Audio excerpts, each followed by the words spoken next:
IGMC Shimla के वरिष्ठ चिकित्सा अधीक्षक डॉक्टर जनकराज ने शनिवार को भरमौर में की प्रेस वार्ता, अपना विजन किया शेयर।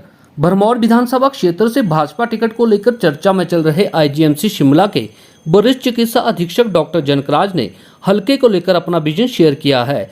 भरमौर के घराड़ू स्थित वन विभाग के विश्राम गृह में पत्रकार वार्ता कर पांगी को अलग से विधानसभा क्षेत्र बनाने की पैरवी डॉक्टर जनकराज ने की है।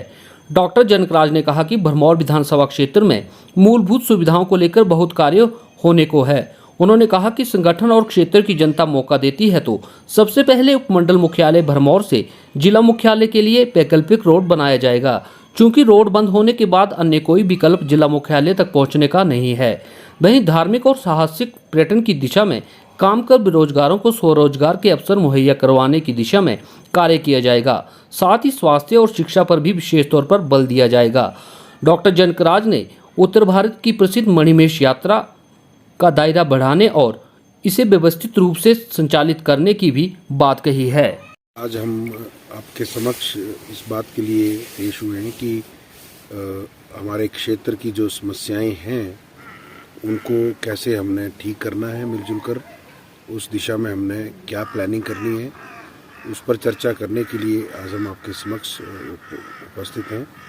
तो जैसे हम सबको जानकारी है कि हमारे यहाँ पर जो धार्मिक दृष्टि से अगर देखें तो 84 मंदिर समूह, मणिमहेश यात्रा, अपने बन्नी माता, इलाके वाली माता, कार्तिकेय स्वामी का कुक्ति का मंदिर, ये सुनारा के पास भगवान लक्ष्मी नारायण का मंदिर, छतराड़ी में शक्ति माता का मंदिर, वासुकी देव मंदिर, ये इस तरह के जो हमारे यहाँ पर धार्मिक स्थल हैं, अगर इनकी जो अप्रोच है उसका सुधार किया जाए, वहाँ पर आने जाने की जो व्यवस्था है उसको ठीक किया जाए और रहन सहने की व्यवस्था यहीं पे सुधारा जाए, तो हम समझते हैं कि ये सारी चीज़ें हमारे क्षेत्र के लोगों के आर्थिक विकास और क्षेत्र के अन्य सार्वभौमिक विकास में बहुत बड़ा मील का पत्थर साबित होंगी। इसके साथ साथ जैसे भौगोलिक परिदृश्य को अगर हम देखें तो इतना मुश्किल ये क्षेत्र है कि कई बार लोगों को अस्पताल या स्कूल आने के लिए बच्चों को कई घंटों पैदल चलना पड़ता है।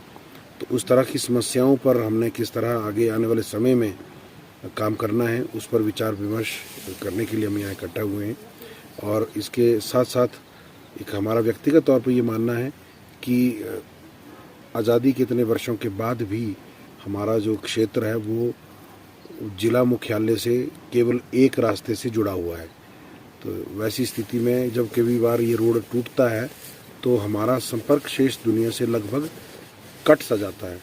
तो उस पर भी हम चाहते हैं कि हम सब लोग मिलकर कार्य करें, हमारे क्षेत्र के लिए कम से कम अतिरिक्त एक अन्य रोड की व्यवस्था हो, ताकि जो यातायात वो नियमित अंतराल पर चलता रहे, किसी तरह की रुकावट ना हो। तो ये बहुत सारी चीज़ें जैसे स्वास्थ्य को लेकर हैं, यहाँ से गंभीर स्थिति में लोगों को चंबा जाना पड़ता है। क्षेत्र में यहाँ की जो समस्याएं हैं ये आप सब लोगों से जो है वो वाकिफ़ हैं, आप सब लोग जानते हैं कि सड़क, स्वास्थ्य, शिक्षा, ये तो मूलभूत सुविधाएं जो हैं उससे लोग किस हद तक लोग यहाँ पर बेचारे वंचित हैं वो आप सब जानते हैं। इसके अतिरिक्त जो एक मुख्य और मुद्दा है जो पूरे देश प्रदेश में भी, वो है बेरोजगारी। देखिए, सबको सरकारी नौकरी नहीं मिल सकती और ना ही इस तरह के कोई किसी को सोचना चाहिए कि हम सब सरकारी नौकरी लग जाए। तो लोगों को सक्षम बनना होगा, कोई ना कोई रोजगार के नए साधन, जैसे हमने पहले भी कहा, टूरिज्म एक बहुत बड़ा सेक्टर है हमारे पास एक बहुत बड़ा ईश्वरीय देन है कि मणिमहेश यात्रा यहाँ पर होती है। तो अगर मणिमहेश यात्रा को हम ठीक से व्यवस्थित करें तो वो केवल और केवल भरमौर विधानसभा क्षेत्र ही नहीं अपितु पूरे चंबा जिले की आर्थिकी को सुधारने में, उसको सुदृढ़ बनाने में बहुत बड़ा योगदान उस यात्रा का हो सकता है। तो हम सब मिलकर कुछ उस यात्रा के सुधार के लिए, कुछ उसकी व्यवस्था को ठीक करने के लिए ऐसे कदम उठाएं जिससे यहाँ पर जो यात्रीगण हैं, जो श्रद्धालु आते हैं, उनकी संख्या बढ़े। और जब उनकी संख्या बढ़ेगी, जाहिर सी बात है, तो जब ज़्यादा संख्या में लोग आएंगे तो यहाँ पर बिजनेस बढ़ेगा। जब बिजनेस बढ़ेगा तो लोगों की आर्थिकी भी अपने स्वतः सुदृढ़ हो जाएगी। केवल और केवल युवाओं के सहयोग करने से चीज़ें नहीं बदलती हैं।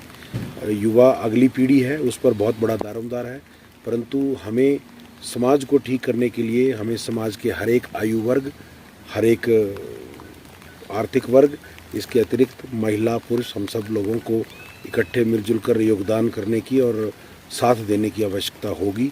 तभी हम अपने क्षेत्र के लिए कुछ बेहतर भविष्य आने वाली जनरेशन्स को हम दे सकते हैं। पांगी के लिए बहुत बड़ी चीज़ें, बहुत बड़ी समस्याएं हैं और जैसे कनेक्टिविटी की बात है तो वो उस दिशा में हम जरूर मिलजुल कर प्रयास करना चाहेंगे ताकि किसी भी तरह से उस डिस्टेंस को शॉर्ट किया जा सके। और वर्तमान परिदृश्य में टनल के सिवाय ऐसा कोई दूसरा रास्ता नहीं है जिसके माध्यम से हम पांगी की जिला मुख्यालय या आंध्र प्रदेश के बाकी हिस्सों से दूरी जो है वो कम कर पाएँ। इसके अतिरिक्त पांगी को अलग प्रतिनिधित्व मिले, अपना अलग उसका प्रतिनिधित्व इस दिशा में भी अब जब नया डिलिमिटेशन पुनर्सीमांकन हो तो हम सब मिलजुल कर उस दिशा में प्रयास करेंगे कि पांगी को वो अपना अलग प्रतिनिधि चुनने का अधिकार मिले।